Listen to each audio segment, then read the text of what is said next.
There is an engine sitting on the floor of my shop right now with a crack in the head you could slide a business card into, and it died from a mistake that would have cost $12 to prevent. Here is the part that gets people. Almost nobody who cooks an engine ever ran low on coolant. So if the coolant was there the whole time, what actually killed it? And why did the gauge on the dash sit dead center right up until the steam came out from under the hood? It came in on a flatbed at 7:40 in the morning last April. A gray Chevy Equinox, 2014, 110,000 miles on it. The woman driving it was a school aide from 2 towns over. She followed the tow truck in her sister's car, and she stood in my parking lot holding a coffee she never drank. She told me the temperature light came on out by the grain elevator. She said she was only 4 miles from home, so she kept going. 4 miles. That is all it takes. When I pulled the plugs, number 2 came out wet and clean, steam cleaned. That is what a blown head gasket does when it lets coolant into a cylinder. The estimate was $2,600 on a truck worth $6,000. She sold it for parts 3 weeks later, and what killed it was not a bad water pump. It was not a leak. 2 months before, her son had topped off the tank with a garden hose in the driveway because the level looked a little low. That is the whole story. That is it. My name is Ray Kaminsky. I have been turning wrenches for 31 years in the same building my grandfather opened in 1961. 3 generations of us in the same 2 bays. I have pulled more cooked cylinder heads off more good engines than I care to count. And I can tell you that in almost every case, the owner did nothing that felt wrong at the time. They did something that felt helpful. I am not talking down to anybody, because I did it myself. I was 19. I had a 1988 F-15. Oh, and I was hauling firewood in August, and she got hot on me on the county road. I pulled over, let her sit maybe 10 minutes, and poured a jug of cold well water straight down the radiator neck. I heard it. A tick, like a rifle going off a long way away. That was the head cracking. Cold water into a hot block. It cost me $900, which was my whole summer, and my father did not say one word about it for a month, which was worse. Quick word before I go further.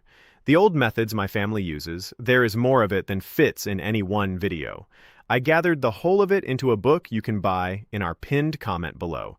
The book is the long version. If you want it, it is there. I will not mention it again. So here is what I am going to do. I am going to walk you through the 12 mistakes I see in these 2 bays over and over, the ones that turn a healthy engine into scrap metal, and I am going to tell you what each one costs to fix before it happens. Most of them are under $20. Some of them are free. You can check every single one of them tonight in your own driveway with a flashlight and 10 minutes. But first I have to tell you about the gauge, because the gauge is where most of this goes wrong. That woman's Equinox had a temperature gauge sitting right in the middle of the dial the entire time she drove it. Dead center. Normal. It sat there while the coolant boiled and the aluminum head swelled up and the gasket between the head and the block let go. It never moved until it was already over. Here is why. On most cars built in the last 25 years, that needle is not connected to a sensor the way you think it is. The computer reads the real temperature, and then it tells the needle where to sit. And the car makers, every one of them, told that needle to sit dead center across a huge range. On a lot of them, anything from 195 degrees to 235 degrees shows you the exact same picture. 40 degrees of trouble, and the needle does not twitch. They did it so people would stop calling the dealer about a needle that moved a little on a hot day. What it means for you is that by the time your gauge climbs, you are not early, you are late. The damage has already started. So do not wait for the needle. Ask yourself something instead. If the gauge is not going to tell you, what will? Let me back up and tell you what is actually happening under that hood. Because once you see it right, all 12 of these mistakes stop being random and start being the same mistake wearing different hats. Your engine does not overheat because it makes too much heat. It makes the same heat it made the day it left the factory. It overheats because the heat cannot get out. That is the whole thing. Your cooling system is not a refrigerator. Nothing in there is making anything cold. It is a delivery service. Coolant picks up heat in the block, carries it out to the radiator, hands it off to the air going through the fins, and comes back for another load. That is all it does. Pick up, carry, hand off. And every one of these 12 mistakes breaks that chain in one of 3 places. It slows the pickup, it blocks the carry, or it stops the handoff. Now, here is the part that turns most people's thinking upside down. Water is the best thing in that system, not antifreeze.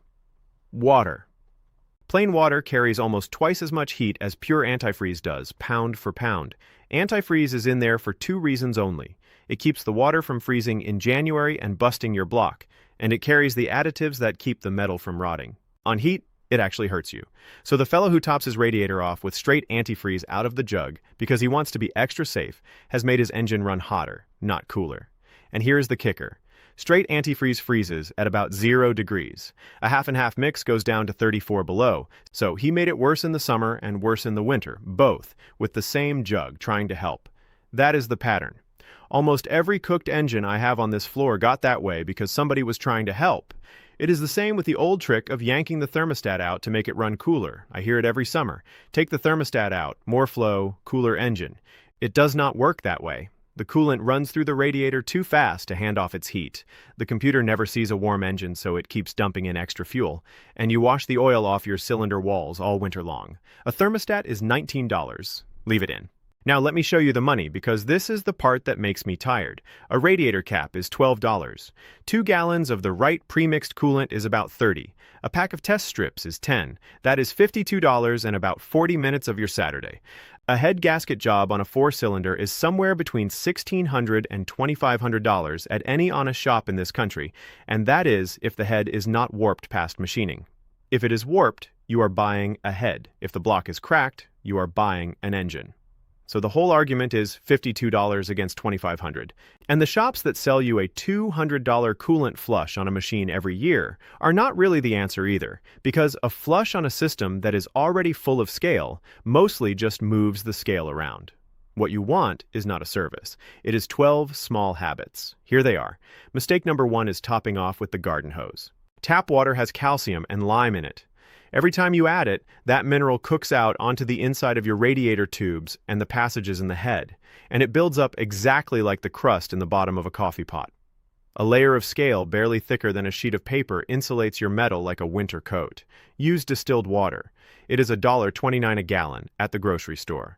The trick is to keep 2 gallons in your trunk right now, today, so that when you are stuck on the shoulder, you are not tempted by somebody's hose. Mistake number 2 is mixing the colors. Green, orange, yellow, pink, blue. Those colors are not a standard, and they never were. They are dye. The chemistry underneath is different, and when you pour the old green kind into a system running the orange extended life kind, it can drop out into a brown jelly that plugs your heater core solid. The trick here is simple. If you do not know what is in the system, do not add anything to it. Drain it and refill it with the one the owner's manual calls for by spec number, not by color. Mistake number 3 is running it straight, which I already told you about. Half and half. If you are not confident measuring, buy the pre-mixed jug and pay the extra $4. Mistake number 4 is the big one, and it is the one that ruins the most engines right after somebody does their own repair. It is leaving the air in. When you drain a cooling system and refill it, air gets trapped up high, and on most engines the thermostat sits right there in that pocket. A thermostat is nothing but a little heat sensor. Sitting in air, it never gets warm, so it never opens, so the coolant never goes to the radiator at all. Your gauge reads normal or even cold while the engine cooks itself. The trick is a spill-free funnel. The Lysol 24680 is $35, and it will pay for itself the first time. You screw it onto the radiator neck, fill it, run the engine with the heater on full hot for 20 minutes, and watch the bubbles come up through the funnel until they stop. Squeeze the upper hose while it idles. That helps burp it too. Mistake number 5 is the $12 cap. That cap is not a lid, it is a pressure valve, and pressure is what keeps your coolant from boiling. Every pound of pressure raises the boiling point about 3 degrees. A 16-pound cap takes a half-and-half mix from about 223 all the way up to about 265. When the spring in that cap gets weak, and they all do, you lose that cushion, and your coolant starts boiling at 230. Replace the cap every single time you change the coolant. Look at the rubber seal, and look at the little valve underneath it that lets coolant come back from the overflow tank. When that one sticks, it sucks your lower hose flat. Mistake number 6 is never changing it. The additives in coolant are a wear item, just like brake pads.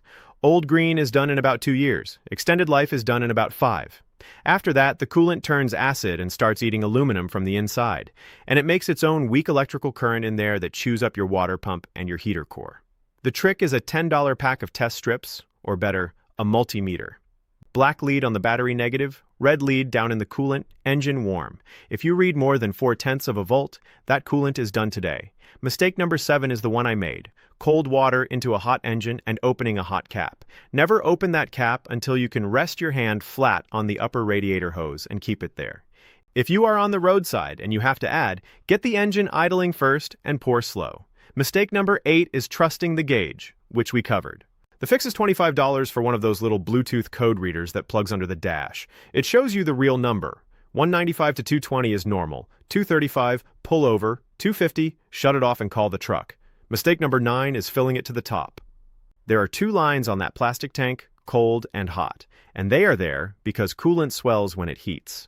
Fill past the hot line, and the system pushes the extra out the overflow, and then when it cools down, it pulls air back in to replace it. Do that a few times, and you have an air pocket you never put there. Fill to the cold line. Cold. Mistake number 10 is ignoring a slow drop. An inch a month is not evaporation. Coolant does not evaporate out of a sealed system. It is either dripping on your driveway, or it is going out the tailpipe. Most parts stores loan you a pressure tester for free with a deposit. Pump it to 15 pounds and watch. And if you find nothing, a block tester is about $45. It is a glass tube with blue fluid you hold over the open neck while it idles, and if the blue turns yellow, you have exhaust gas in your coolant, and you have a head gasket starting. Catching that at the yellow stage instead of the steam stage is the difference between a gasket job and a new engine. Mistake number 11 is pouring in stop leak. I know it is $9 and I know it works for a week. What it does is float around and plug the smallest passages it can find, and the smallest passages are your heater core and the little tubes at the top of your radiator. I only use it on a car somebody is driving straight to the auction. Mistake number 12 is forgetting the air side, and this is where the $12 fix and the diagnosis meet. Coolant is only half of it. The other half is air moving through the radiator, and here is the split that will tell you what is wrong faster than anything else I know. If it gets hot sitting at a light and cools down when you drive, it is an air problem. Your fan clutch, or a missing plastic shroud. If it gets hot at highway speed and is fine in town, it is a flow problem. Your pump, your thermostat, or a plugged radiator. Learn that one split and you will never guess again. And go out with a flashlight tonight and shine it through the front of the radiator from behind. If the light does not come through even, you have a mat of bugs and cottonwood in the fins and your radiator is working at half its size. A garden hose from the backside, gentle, straight through, and you just got it back. Now I want to zoom out because this is not really about coolant. Every one of those 12 is under $50, and every one of them is the difference between a car that goes another 10 years and a car that gets sold for parts in a gravel lot. That school aide with the Equinox did not lose $2,600. She lost her car. She lost the way she got to work. Her sister drove her for 5 weeks. That is what an overheat actually costs, and it never shows up on the estimate. My grandfather had a line he used on people, and I have said it in this shop more times than he ever did. An engine will forgive you almost anything. Bad gas, cheap oil, a missed service, a hard winter, it will forgive all of it. It will not forgive heat. Heat is the one thing it never forgets, and it only has to happen once, for 4 miles, on a road you have driven 1,000 times. So here's what I want you to do tonight, and it takes 10 minutes and costs nothing. Wait until the engine is stone cold. Pop the hood. Look at the coolant in that plastic tank and tell me if it is clear and bright or if it is brown and cloudy, because brown and cloudy means it is already acid. Squeeze the upper radiator hose. It should feel firm, not mushy and not rock hard. Take the cap off and look at the rubber, and if it is cracked or flat, that is your $12 this week. Then take the flashlight and shine it through the radiator from the engine side and look at how much light gets through. That is it. 4 things. Now go do it. And then come back down here and tell me in the comments what color your coolant is and what year your car is, because I read these and I can usually tell you right away whether you are fine or whether you are on borrowed time. Next time I am going to show you the transmission side of this, and specifically the drain plug that is not a drain plug, the one they hid on the side of the case where you cannot see it. The dealer will tell you the fluid in there is sealed for life. I am going to pull some out of a 60,000-mile car on camera and let you look at what color life actually is. Until then, keep it cold, keep it clean, and check your cap.